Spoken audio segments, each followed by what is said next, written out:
Hey guys, this is Adam. I'm one of the moderators on avpgalaxy.net. I'm known by my screen name there as RidgeTop, and joining me today is Corporal Hicks. AKA Aaron Percival in the real world. Hi guys, thanks for watching. And this is going to be our first go at our Let's Play series. Now, we've been meaning to do these for a while. Yeah, about 6 just years. Kind of go through. No, even longer. Yeah, we've been meaning to go through the back catalog of Alien and Predator games, of which there are quite a few. I mean, a lot of people know the recent ones like Isolation and Colonial Marines and AVP, which is what we're going to be starting with today. But there's a lot of retro stuff too that we're going to try and get to eventually.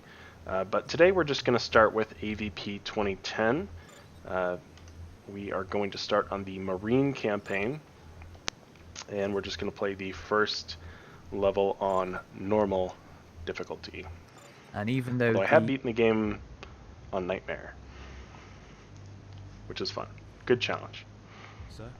When you play it on Nightmare, you die permanently and you have to restart the level, and it can be frustrating. It was an absolute pain in the arse to do Nightmare, and I think that was a holdover from Rebellion's I say original, it's not really their original. Their AVP Classic, the one from 1999 and 2000, the gold release, they had a Nightmare difficulty on that where it was the same thing, where when you were dead, you were dead. Lance Henriksen playing his most blatantly evil version of himself in this franchise. And this intro move is actually on the start of all the campaigns, regardless of whichever way around you start. We started with the Marine campaign as it's the first one on the option, but chronologically I think it's actually concurrent to the Predator one, and that they both sort of take place after the Alien campaign, but the timelines in AVP 2010 don't quite match up as well as say they did in AVP 2. I always liked the idea of having a laboratory that was looked like a pyramid constructed over this ancient underground Predator pyramid that we come across later. And that kind of the blasting off into space thing as a signal, that was something that was also explored for Alien. What would it have been called at the time? Well, Prometheus, before it quite became Prometheus. One of the things was at the end of the film, after all the stuff that had cracked off, all these pyramids would activate on the planet and send off a signal into space. I can't remember if it was in any of the release scripts online, but it was definitely concepted and spoke about in the Blu-ray. Here we have the Predator mothership from AVP, also made an appearance in Concrete Jungle. And it's got the Predator 1 scout ships tucked away in the little docking ports like in the film. And I always liked that the 3 shots there just decimating the Marine ship, because I mean, you think of like sci-fi space battles that go on forever, but in this franchise it's like, nope, it's just over like that.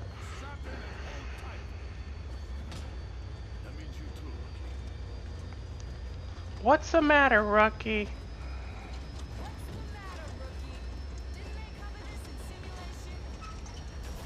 Yeah, it's not like we've played this game a lot or anything.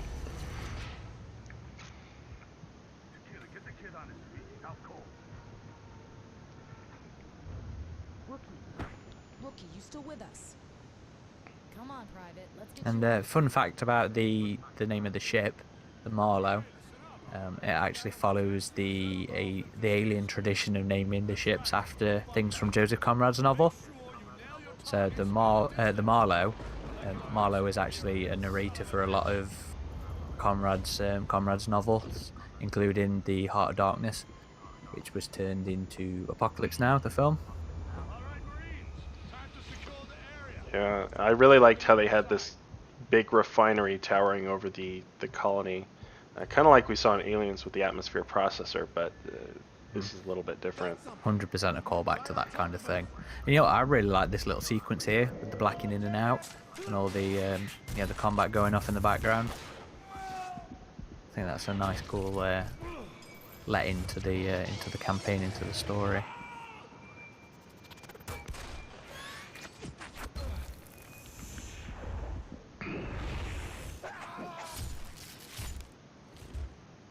she was pretty lucky to survive all that, only being semi-conscious.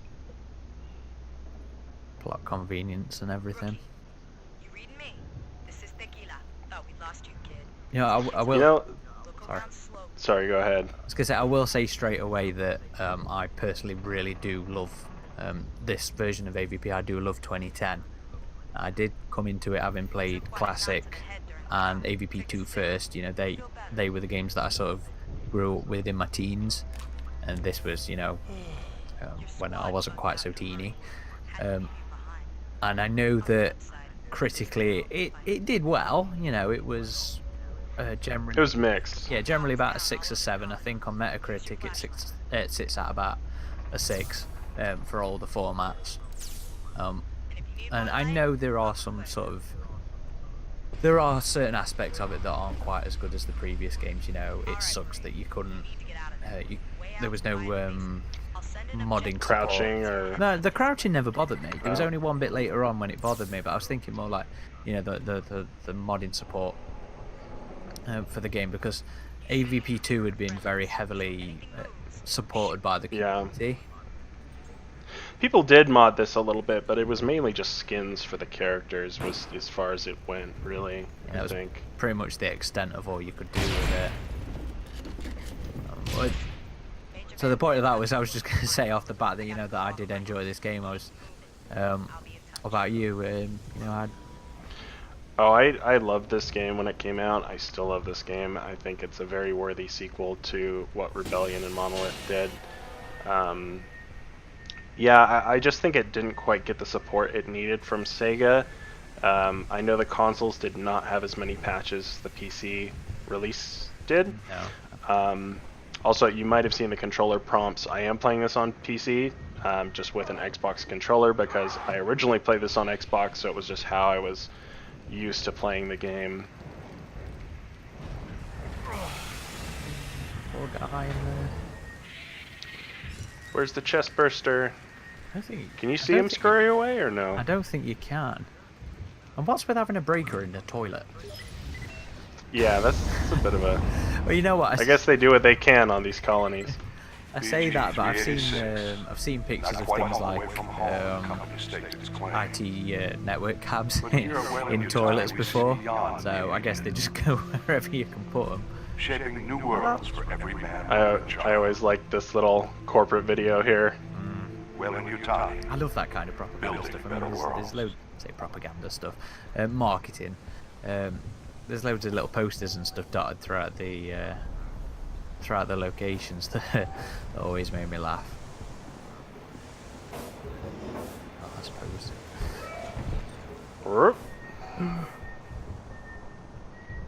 There's a dropship above at this point, isn't there? There it is. Can't believe they've left you behind. And this is, of course, the location of probably my favourite Survivor map out there, which was Tempest, with all the cool weather effects and everything. It's a shame there weren't more Survivor maps like that. It really was criminal how quickly Sega sort of dropped support for this. Yeah. Yeah, they had already mostly completed another map pack, I believe. Yeah. But yeah, there was it was just, I feel like this game, I really love it and it's great, but there was a bit more potential there that maybe just a couple more months or a little bit bigger budget could have just made it outstanding. You know what? We should have re-listened to our interview with Alex before doing this, because we could have had all those little tidbits. It was a podcast not too far back, right? About a year or two ago. Or it was like, yeah. I mean, we'll drop a link down to that in the comment section below. Holy shit! A bit rising there. You know what? When that first happened to me, that shit me up something chronic. And the Alex that I was talking about was Alex Moore, who was the lead developer for this game, and we had the pleasure of interviewing him on our podcast a few years ago, a couple of years ago. I have no concept of past time. It's ridiculous. but I'll make sure I include a link to that and re-listen to it myself, because I have loads of memories of this game that I can't quite remember what's accurate or not before I start sprouting off random factoids in quotation marks about the development and stuff. It'd be good to have a listen to that. I know how controversial people found the fact that you could block an alien as a Marine and whack him, hit him to the floor. Yeah, I mean, for the melee aspect of it, I think it worked really nicely for the alien and the Predator players, because I think it really sort of made the game a bit more visceral and in your face, rather than just the claw slash him. But for the Marine to do it it didn't bother me too much, because I just enjoyed the mechanics of it. I enjoyed that it was a different take on the game. Honestly, for the Marines to have any sort of chance up close, I think it just needed to happen. And the game is set 30 years after the events of Aliens and stuff as well. So maybe newer guns are sterner stuff. So here the sidearm is the VP-78, which is like a nice sort of callback to the VP-70, which is one of the sidearms they use in Aliens. I think you see Rico Ross as Frost with his out during the Hive sequence. And the pulse rifle, when you eventually get that, they call that a M41A2/2, so to show that that's a different variant of the pulse rifle. Upgrade. Although there's not really that much of a I mean, there's some sort of minor cosmetic differences, and they seem to have given it an iron sight, which doesn't get used. Creepy Predator laugh. I liked that in the other games as well. I mean, AVP2 used that during the first mission when you're going through and you can sort of hear the Predator above you as you're trying to do whatever you're doing. I thought the audio diaries were a really nice collectible. I remember them saying the royal jelly, they couldn't really think of much to do with the alien, so that was kind of the least fleshed out collectible thing. I think the whole Alien campaign was probably the least fleshed out of the game, though, which was a huge shame. It's Xeno Central on this we spoke about the royal jelly stuff with Alex, didn't we, on the podcast? And one of the ideas I thought would have been cool would have been for them to have genetic memory flashbacks, and for the Predators to use more of like the holographic recordings like we actually see occasionally in the main campaign itself. I do totally agree that the audio recordings are cool. I love that kind of thing as well. It gives a nice bit of padding to the background of the story of the lore that you're playing with. And cool that you had Lance Hendrickson doing quite a few of them. Who else did they do? Did they do Bill Hope as Groves as well in some of them? I think so. Yeah, I'm pretty sure. One of the things I liked how in one of the audio diaries they mention like how Wayland from AVP recorded his memories somehow. Yeah.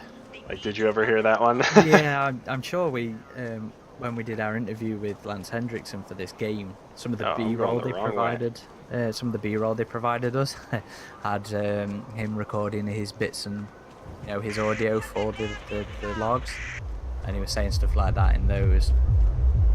What we should do? We should do like a supercut of all the audio dramas, all the audio logs as well. Include that on the channel. That would be good. I always like this kind of desert lake here. I thought this environment was really cool. Most of the environment. That's one of the things. Great. Yeah, about this planet. You just have such variety. You have like this kind of deserty region. You have the jungle and the temples and stuff. Sorry, tequila. Although that said, I do kind of wish they'd have played a little more to the environments that did suit the characters. So for me, the Marine campaign, up until it puts you out in the jungle, you know, while it's in all this closed environment colony, and then when it sort of returns back to the closed quarters of the Predator Temple, I thought that was brilliant. That was fantastic, and probably the best Alien sort of gaming experience I'd had up until Isolation comes out. But you know, when They got hollow strippers. you know, it sounds daft, doesn't it? But I think this sequence is absolutely fantastic. Oh, I love it. Like you wonder like what colonists would do for R&R and stuff, and it's just cool. Like we knew there were bars, but a full nightclub is kind of a cool concept. And just fighting aliens to, you know, pounding electronic music is always fun. I think this is probably one of my favourite, you know, sort of set pieces from any of the Alien games, Alien vs Predator games as well. So memorable. And this was one of the few missions I personally got to play at Rebellion when I visited the studios, and when we did that. Oh yeah, I remember your write-up on that. That was like what, 2009?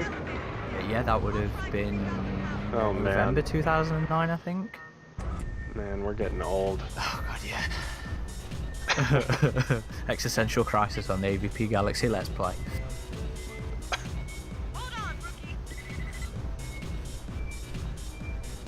Oh, it was fucking. Alright, where are you, alien scum? The aliens were really sneaky in this game. I love the way they jump around the different environment, the different, you know, bits on the walls and stuff as well. Oh jeez. Pew pew.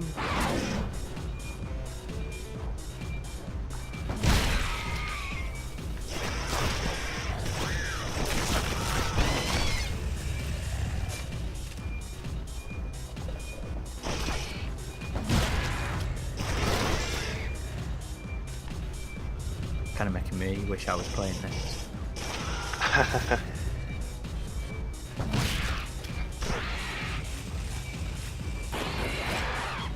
Oh no, he's run out of ammo. Yep. Couldn't find much There should be pulse some rifle more ammo lying lying around. There should be some more, I'm sure there is. We run around the room here. Maybe I'll come across some. Nope. Audio log, no? Yeah. Guess I'm doing this with a pistol.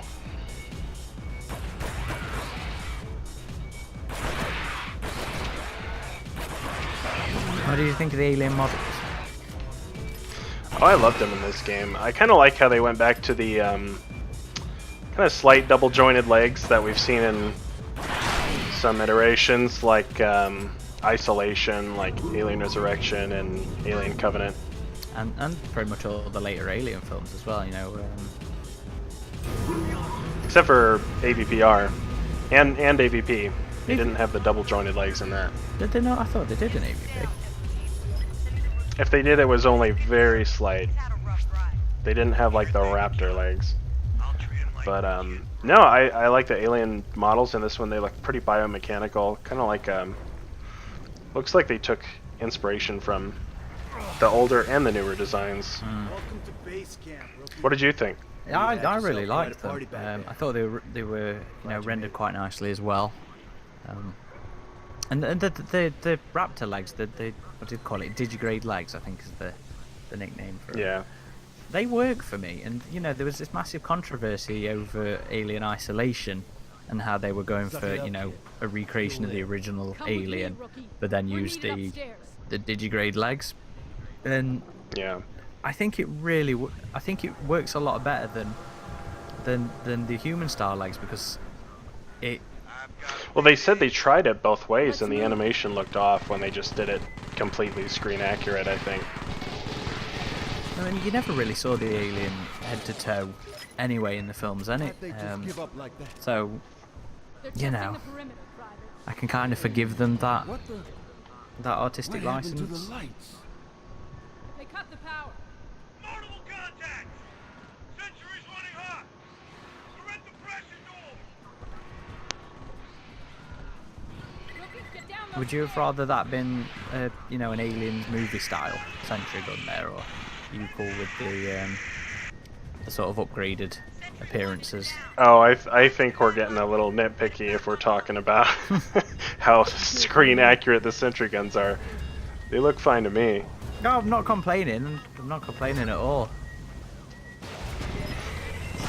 Just one it's, you know, it's one of those instances where it's, you know, the 30 years after Aliens kind of thing, and you know they've Yeah, no, they do look like a slightly beefier version. Kind of dig it. Uh-oh. I love that. I love moments like that. Yeah, you remember when we had a moment like that in the E3 demo in Colonial Marines, and then it just wasn't in the game? Oh, everybody, look forward to our Colonial Marines playthrough. Oh, that'll be fun. Hey, honestly, that game has some saving graces. We're not gonna bash it mercilessly, but we will bash it a little. Hear that? There is stuff in that I enjoy. But this I genuinely love. Hang in there. Charlie team's headed your way. I remember this bit being a fucking pain in the arse when it came to playing it on Nightmare mode. When they get you cornered. Especially when you have to wait for the elevator. Oh, damn it. Sorry. You can actually keep her alive, but she won't follow you into the elevator later. She'll be like, I can't believe we made it through that. Get to the barricade. Yeah, the sentry gun. It looks, I mean, it looks pretty similar. Ordered us to retreat and Like I said, I'm not whinging. I'm not saying I wish it had been, you know, completely accurate to Aliens. Uh-oh. That's it for these guys.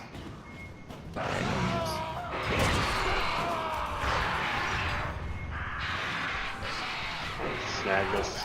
Oh, full stims already. That's good. Oh, I missed. Let's send you back to Marine School. Oh.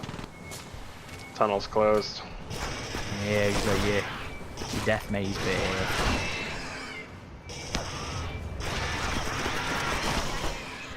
I do like that Also, sort we're of one of fluid those- movement where they, you know, not quite running straight at you as they're doing Colonial Marines. And the lighting's great as well. I think the lighting works really well to get them to sneak up on you. Head to your objective mark. Now they just keep spawning here. Down the tunnel. The elevator's on the left. The elevator's on its way. Hold position.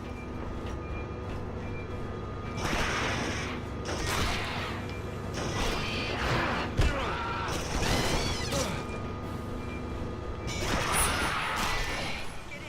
There's no way you can stop us. This is Tequila. All Marines, regroup and retreat. For a rookie, I don't think you're doing too bad. Oh, well, thanks. Sewer system runs with deep tide hole. Follow the sewer tunnel back to the And you know, if it's an alien game, it needs a sewer level. Watch the shit off in orbit. Yeah, which is kind of funny because they never really had them in any of the films. I mean, Aliens, you kind of saw it a little bit. Yeah, Newt was with down the there. flooded sub basement thing, but I don't think it was. I don't think it was supposed to be a sewer. Although Peter Briggs' Well- script for an AVP that had a nice chunk taking place in a sewer with the hive down there Yeah. and everything. They've had the sewer level in a lot of games, like AVP Evolution, AVP PSP, Aliens Colonial Marines, this game. I think even what was the arcade one? Well, there was the Aliens arcade by Konami, and then No, the the- AVP one by Capcom. The AVP one, I think it was the home console version. You know, a good chunk of that takes place in sewers as well. But yeah, they're pretty, you know, they're pretty suitable environment for an alien. Oh, AVPR. It was in that oh, yeah, movie. yeah, of course. Keep moving. There's an elevator out at the other end of the sewer. Aliens like their dank underground waterways. They don't mind the smell. Also in the comics, AVP Eternal, they had their hive down there. That was a good. Sorry, we got into a discussion about aliens and sewers here. It's appropriate to what's on the screen. Eternal was great. They're gonna keep spawning here too. That was another one of those moments that shit me up first time I experienced it. You got to play that full level when they invited you over to Rebellion. Yes, I did. So I went with one of my buddies, and there was another website at the time who since disappeared. Long time ago they disappeared, and I got to play the first Marine mission. I think my buddy got to play the Predator mission, and they were playing the Alien missions. So, oh, we're brilliant. It was in this fucking long, massive sort of conference room, which they called Mega City One. Is that the Judge Dredd city? Yeah. Because Rebellion owns that comic, right? So it was freezing in there. I don't know whether they did that on purpose, to sort of sphere and whatever. But we played it in the dark with a bunch of nerds from another website and my website, and the developers. It was brilliant experience. Yeah, I think that's the that must first have been mission. fun. Yeah, well, thanks for watching, guys. If you made it this far, I hope you liked the video. If so, we'd appreciate a like. That's always nice. We are going to keep doing these and go through these 3 campaigns. We're pretty new at this Let's Play stuff, so if you have any suggestions, just feel free to leave it in the comments below, and we'd love to hear from you. Again, this is RidgeTop. And this is Corporal Hicks. Signing off.